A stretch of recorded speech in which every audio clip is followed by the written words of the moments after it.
আল্লাহ তাআলা ইবলিসকে কেয়ামত পর্যন্ত হায়াত দিয়েছিলেন।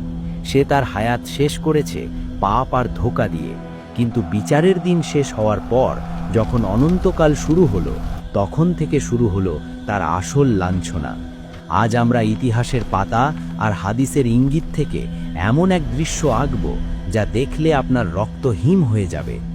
আজকের ভিডিওতে আমরা দেখব 1000 কোটি বছর আগুনে জ্বলার পর শয়তানের শারীরিক গঠন কেমন হয়েছে, তাকে কি খেতে দেওয়া হচ্ছে, এবং এত বছর পর সে তার সঙ্গীদের সাথে কি আচরণ করছে। দূরে সরে যাও। আল্লাহ তাআলা কেন তাকে কুকুরের সাথে তুলনা করবে, আর কি বা হবে তার শেষ ভাষণ। জাহান্নামের স্তরগুলোর মধ্যে সবচেয়ে ভয়াবহ স্তর হল হাবিয়া বা অতল গহ্বর। দুনিয়ার আগুন যার কাছে বরফের মতো মনে হবে, এতটাই উত্তপ্ত সেই স্থান।